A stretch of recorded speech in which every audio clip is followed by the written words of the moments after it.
Hello दोस्तों, आप सभी का स्वागत है अपने YouTube चैनल पीएसएम हाउस में। दोस्तों, जैसा कि आप लोगों को बीपीएससी टीआरई फेज 2 का जो मैं आप लोगों का ज्योमेट्री का सेशन क्लास 6 to 10 के लिए जो मैं करा रहा था, उसमें मैं एक तरफ कॉन्सेप्ट को भी बता रहा हूं, एक और दूसरी तरफ उससे रिलेटेड जितने भी क्वेश्चंस आपके एनसीईआरटी और एससीईआरटी से बनते हैं उसका प्रैक्टिस सेशन भी साथ में लेके चल रहा हूं। दोस्तों, तो आप लोग हमारे चैनल पे अगर नए हैं तो चैनल को जरूर सब्सक्राइब कर लें और इसे शेयर करना भी ना भूलें। और अगर वीडियो आपको अच्छी लगे तो अंत तक देखें और लाइक का बटन जरूर प्रेस करें। दोस्तों, तो आगे अगर हम बात करें तो पिछले वीडियो में हमने प्रैक्टिस सेट 4 का चर्चा किया था, जिसमें हमने कुछ क्वेश्चंस ही करा पाए थे, जिसमें मैंने केवल 5 क्वेश्चंस कराया था और कुछ टेक्निकल फॉल्ट के कारण आपको नेक्स्ट क्वेश्चंस का सॉल्यूशन नहीं प्राप्त हो पाया। दोस्तों, तो आज हम लोग केवल उसी सेशन को कंप्लीट करेंगे, फिर अगले सेशन में हम लोग प्रैक्टिस सेट 5 को भी देखेंगे। दोस्तों, तो चलते हैं आज के सेशन की तरफ, देखते हैं आज का हमारा नया क्वेश्चन क्या है।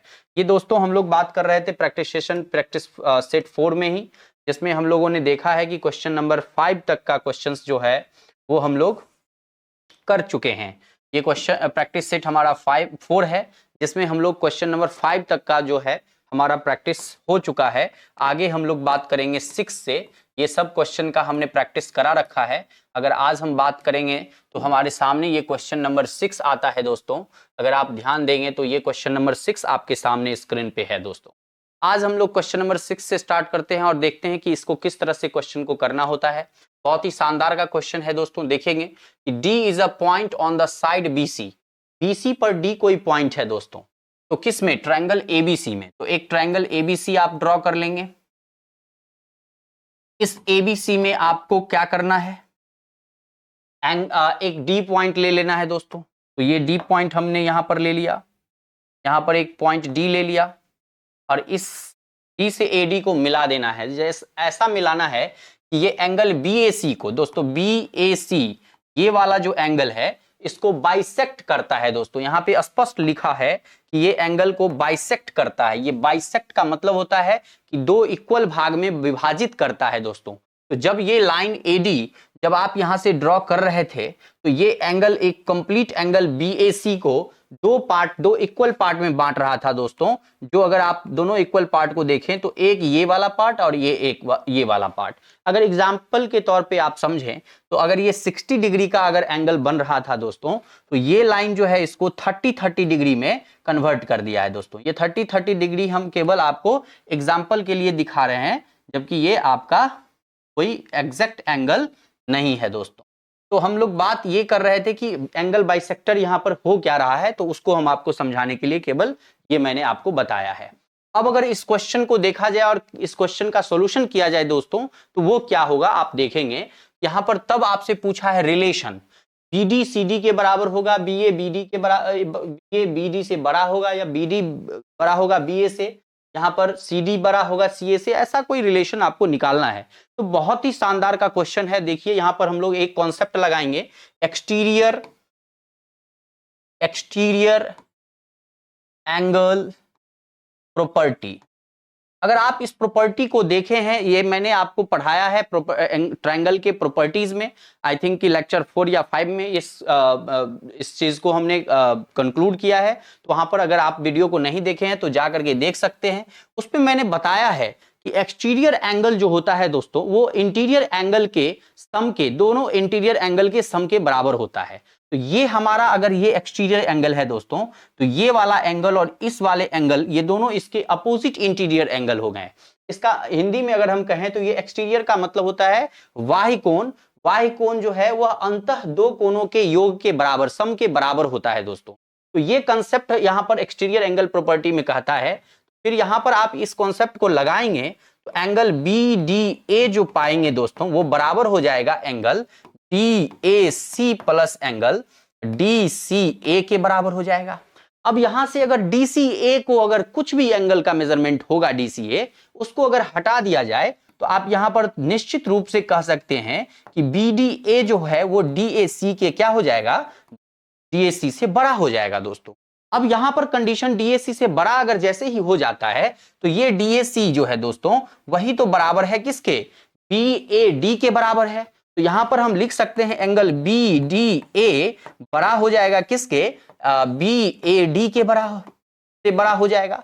अब आप देखिए कि ये एंगल जो है वो आपको इस एंगल से, ये वाला एंगल इस एंगल से छोटा हो गया, मतलब बी ए डी जो बन रहा है वो बी डी ए से छोटा है। और यहां पर एक प्रॉपर्टी और लगाएंगे कि छोटका एंगल के सामने का भुजा जो होता है वो छोटका होता है और बड़का एंगल के सामने का जो भुजा होता है वो बड़का होता है। तो ये बड़का एंगल है बी डी ए, तो बड़का एंगल के सामने का भुजा जो है दोस्तों वो बी ए है और छोटका एंगल के सामने का भुजा जो है वो बी डी है। तो ये जो होगा बी ए वो बी डी से बड़का हो जाएगा और यह ऑप्शन आपको दिख रहा है ऑप्शन नंबर बी में। तो आपका जो सही उत्तर हो जाएगा दोस्तों वो हो जाएगा ऑप्शन नंबर बी। यहां पर मैं थोड़ा सा डिटेल से ये बताने का प्रयास कर रहा हूं कि आप यहां से कॉन्सेप्ट को भी समझें और उस पर आधारित क्वेश्चन को भी समझें। कॉन्सेप्ट केवल समझना है तो वो भी मैंने एक पिछले वीडियो में मैंने बता रखा है, आप जाकर के उस वीडियो को देख सकते हैं। लेकिन अगर कॉन्सेप्ट के साथ अगर आप क्वेश्चन करना सीख रहे हैं तो यहां पर भी आपको सारे कॉन्सेप्ट के साथ ही बताए जा रहे हैं, क्योंकि यहां पे आप अगर ये क्वेश्चन को कॉन्सेप्ट के तरीके से आप समझ लेंगे तो हमें उम्मीद है कि आप इस क्वेश्चन को करने में समय नहीं लगाएंगे, विद इन अ सेकेंड आप इस क्वेश्चन को कर सकते हैं एग्जाम में। तो आपको केवल कॉन्सेप्ट जानना चाहिए, इसके आधार पे कोई भी क्वेश्चन आप बना सकते हैं। तो अगला क्वेश्चन की तरफ हम बढ़ते हैं। अगला क्वेश्चन हमारा क्वेश्चन नंबर 7 है दोस्तों, आपके स्क्रीन पे ये क्वेश्चन नंबर 7 दिख रहा होगा। कहता है कि it is given that triangle ABC congruent है ट्रायंगल एफडीई के। ये लीजिए भाई, ये हमारा ए बी और सी है और ये हमारा डी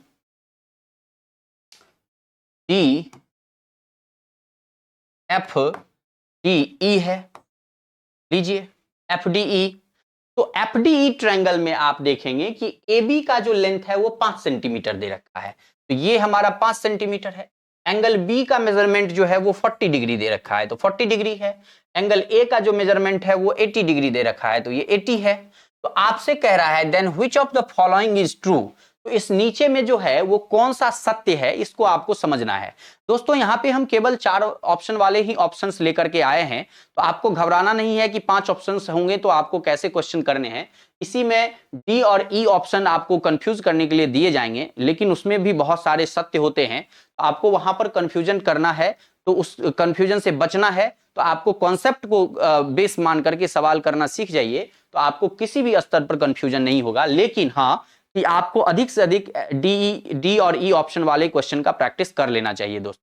और एक और महत्वपूर्ण जानकारी दोस्तों आपको दे रहा हूं कि बीपीएससी टीआरई 2.0 का जो आप इंतजार कर रहे हैं, इसमें हो सकता है कि सरकार केवल 2 वैकेंसी ही देने जा रही है, जिसमें हो सकता है कि आपको 6 to 10 के लिए ही केवल वैकेंसी दी जाए या फिर 6 to 8 और 10+2 की वैकेंसी दी जाए।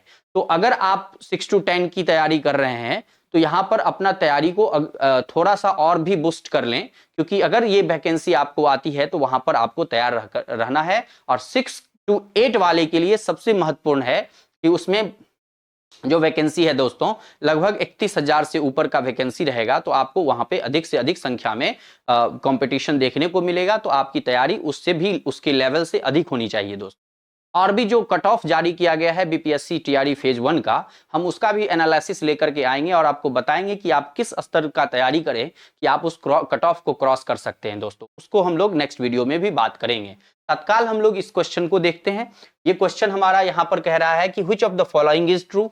तो दोस्तों यहाँ पर ये ट्राइंगल जो है एबीसी कह रहा है एफडीई के क्या है, कॉन्ग्रुएंट है। हमने आपको कोरस्पॉन्डिंग वर्टिसेस को कनेक्ट करना सिखा दिया है, ए एफ के कोरस्पॉन्डिंग, पी डी के कोरस्पॉन्डिंग और ई सी ई के कोरस्पॉन्डिंग।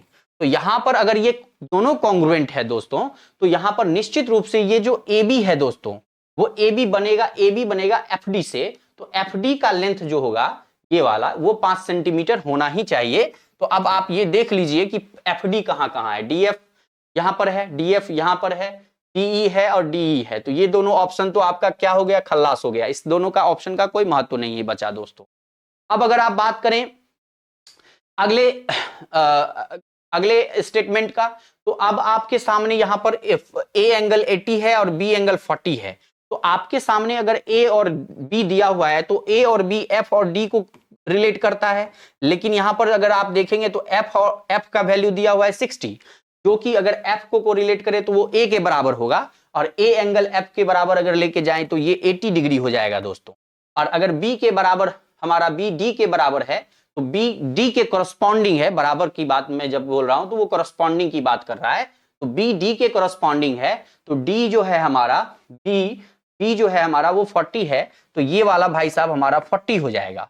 अब आप देखिए कि डीएफ में एफ दे दिया है, तो यहां पर तो एफ का आपका 80 होना चाहिए, 60 है, तो ये ऑप्शन भी आपका क्या हो गया, गलत हो गया।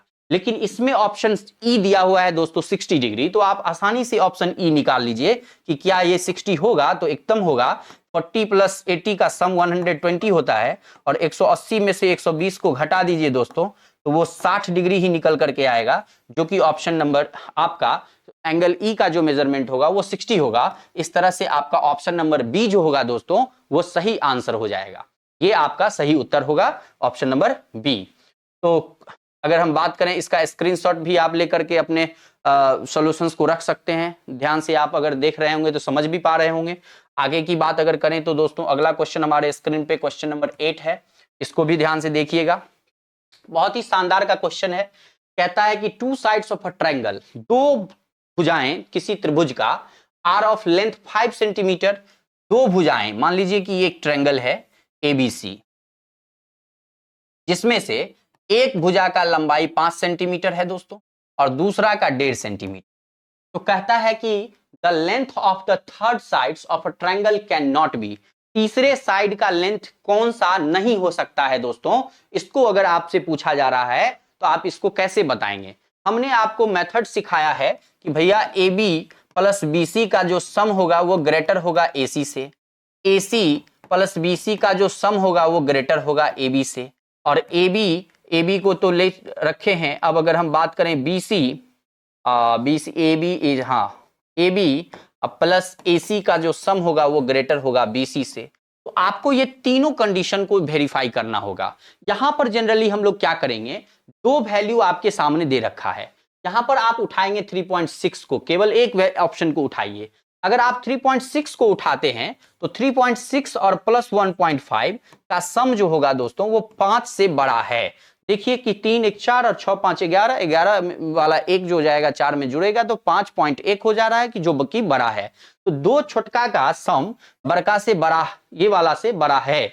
अगर अब दूसरा किसी से भी अगर 3.6 को इससे सम करिए तो 1.5 से बड़ा ही होगा।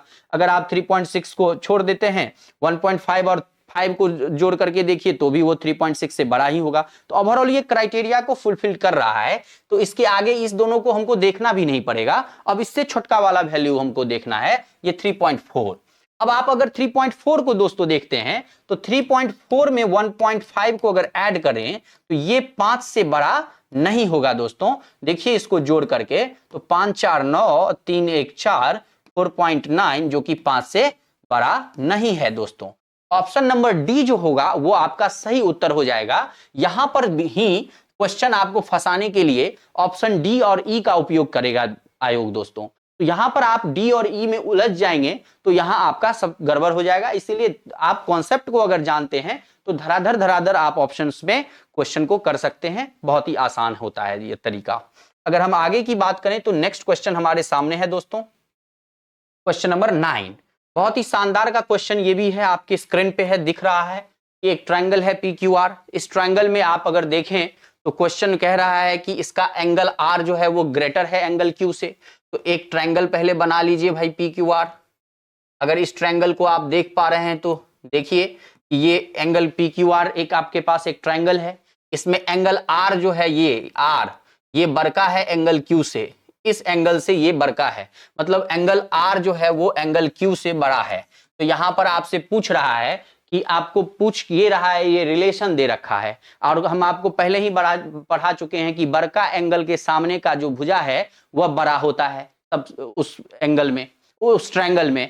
तो यहां पर अगर आप देखें कि एंगल आर बड़का है तो इसके सामने का जो साइड है वो क्यूपी है, जो कि क्यूपी आपका क्या होगा, बड़का होगा किससे, जो क्यू है एंगल दोस्तों, इसके सामने का भुजा पी आर है तो पी आर से क्या हो जाएगा दोस्तों, ये आपका क्यूपी बड़ा होगा। तो क्यूपी बड़ा है, पी क्यू बड़ा है पी आर से, यही ऑप्शन आपको दिख रहा है। क्यू आर यहां पर दिया तो इसका ऑप्शन से कोई मतलब नहीं है।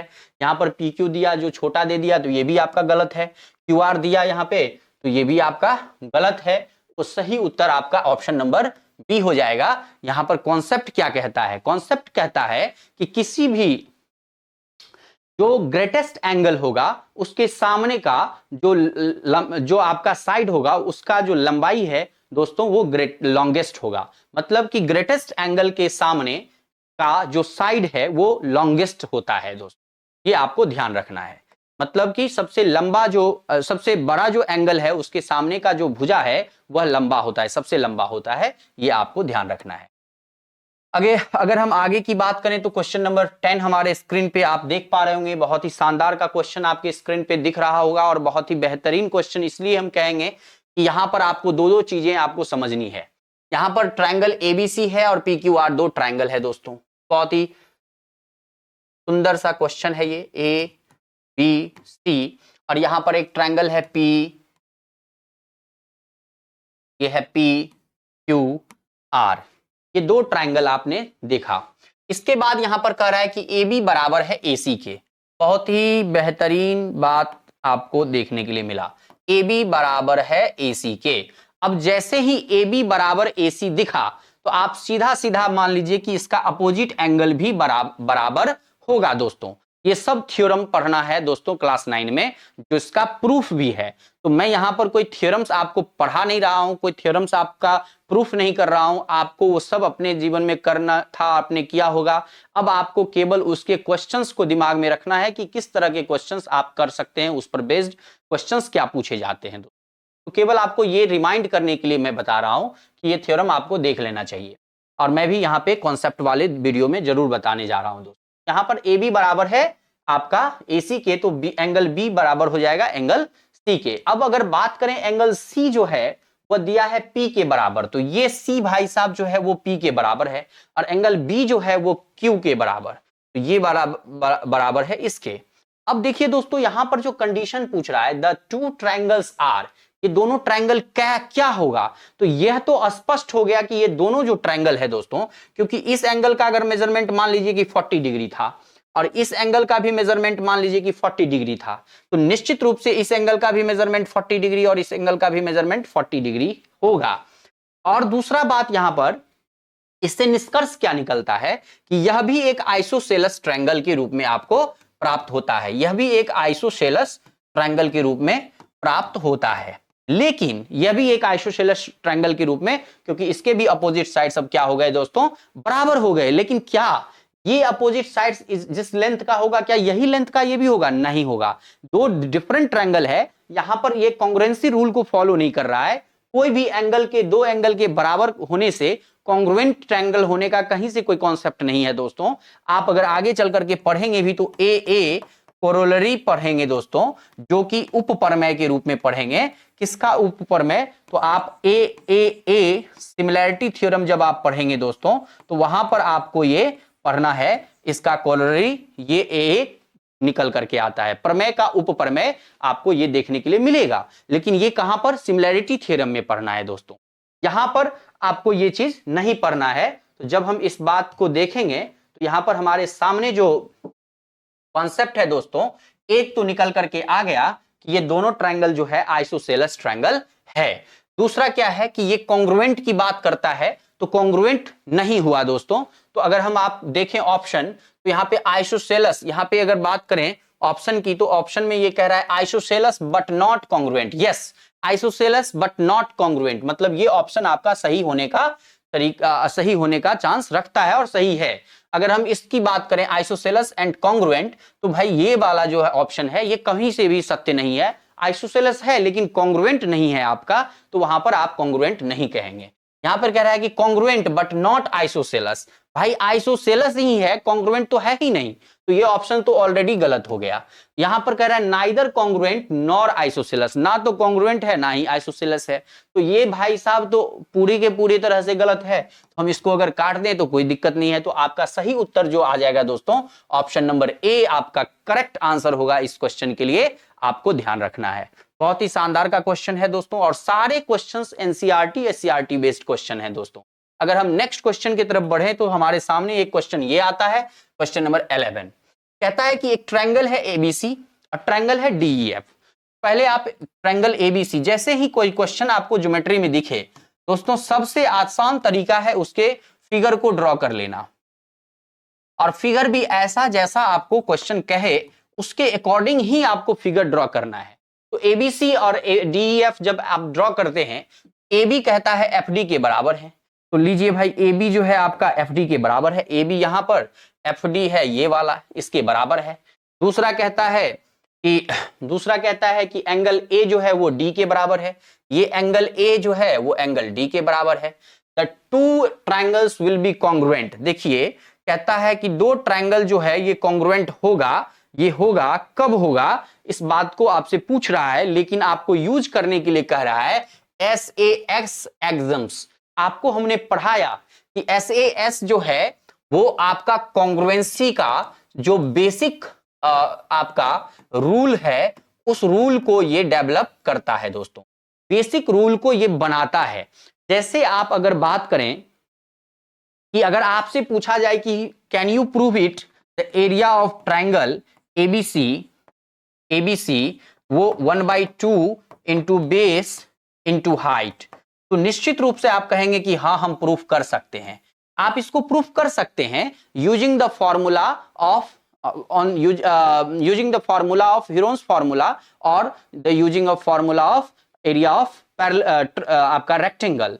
आप रेक्टेंगल के फॉर्मूला को यूज करके हो या फिर आप हीरोन्स फॉर्मूला को यूज करके हो, ये फॉर्मूला आप निकाल सकते हैं। हीरोन्स फॉर्मूला का अगर आपसे प्रूफ पूछा जाएगा तो आप वहां पर भी इस फॉर्मूला को यूज करके हीरोन्स फॉर्मूला को निकाल सकते हैं। अगर आपसे ये पूछा जाएगा कि भाई area of rectangle base into जो लेंथ होता है, लेंथ इनटू आपका हाइट होता है, वो आप निकालने के लिए पूछा जाएगा, आप वहां पर भी लेंथ इनटू ब्रेथ निकालने के लिए पूछा जाएगा, तो वहां पर भी आप इस फॉर्मूला का यूज कर सकते हैं। लेकिन दोस्तों किसी एक का प्रूफ के लिए आपको दूसरे के का हेल्प लेना पड़ रहा है, तो आपको अगर उसका हेल्प के बिना अगर ये प्रूफ हो जाता तो आप ये कह सकते थे कि ये इंडिपेंडेंट एक स्टेटमेंट होता। लेकिन यहां पर क्या किया गया है कि किसी एक को बेस बना करके, किसी एक को आधार मान करके यह आधारभूत परिणाम आपको देखने के लिए मिलेगा, और इससे आगे आप जब जाते हैं तो इसको आधार मानते हुए बहुत सारे रूल्स हम लोग बनाते हैं, जिसके कारण इस स्टेटमेंट को एग्जम्स के नाम से जाना जाता है दोस्तों। तो उसी तरह यह जो हमारा जो आपका SAS कॉन्ग्रुएंसी रूल है दोस्तों, ये एग्जम्स के रूप में इसीलिए काम आता है क्योंकि इसको अगर हम प्रूफ करने के लिए चलें तो SSS का हम अपना उपयोग करेंगे, और अगर हम SSS का प्रूफ करने के लिए चलें तो इसको हम बेस मान करके उस जगह पे यूज करेंगे। तो और हम कह सकते हैं कि ये आपका एग्जम्स के रूप में, एनसीईआरटी भी इसको एग्जाम के रूप में स्वीकार करता है और इसी को बेस मान करके सारे थ्योरम्स को प्रूफ करता है। तो इसीलिए ये हमारा बेसिक फॉर्मूला हो जाता है। अब अगर हम बात करें यहां पर क्वेश्चन की, तो क्वेश्चन में यहां पर कॉन्ग्रुएंट बाय SAS एग्जम्स है, तो यहां पर SAS एग्जम्स से आप इसको कैसे प्रूफ करेंगे? तो सीधा सीधा बात है भाई, SAS का मतलब क्या हुआ? SAS का मतलब ये हुआ कि S का मतलब साइड मतलब भुजा, और A का मतलब कोण मतलब एंगल, और S का मतलब भुजा। तो फिर जब आप भुजा कोण भुजा की बात करते हैं तो ये जो कोण है ये भुजा और भुजा के बीच में होना चाहिए। तो यहां पर तो कोण आपको दिख रहा है, एक भुजा इधर दिख रहा है, एक भुजा इधर, तो ये वाला भुजा जो है इस वाले भुजा के अगर बराबर हो जाए तो यह कॉन्ग्रुएंट हो जाएगा ट्रायंगल दोस्तों SAS एग्जाम से। तो आप कह सकते हैं कि AC जो होगा वो बराबर होगा DE के, और यह ऑप्शन जहां पर भी आपको दिखे वो सही उत्तर हो जाएगा। BC यहां पर EF है, अगर हम बात करें AC यहां पर DE के बराबर है, और ये आपका सही उत्तर हो जाएगा BC। यहां पर AC EF के बराबर है, नहीं सही है। BC DE के बराबर है दोस्तों, BC DE के बराबर गलत ऑप्शन है। यहां पर यह भी ध्यान रखना है कि जब कोई दो ट्रायंगल कॉन्ग्रुएंट हो जाता है दोस्तों, जब कोई दो ट्रायंगल कॉन्ग्रुएंट हो जाता है मतलब सर्वांगसम हो जाता है, तो वहां पर CPCT भी लग जाता है दोस्तों। तो वहां पर दो ऑप्शन भी सही होने का चांस बढ़ जाता है।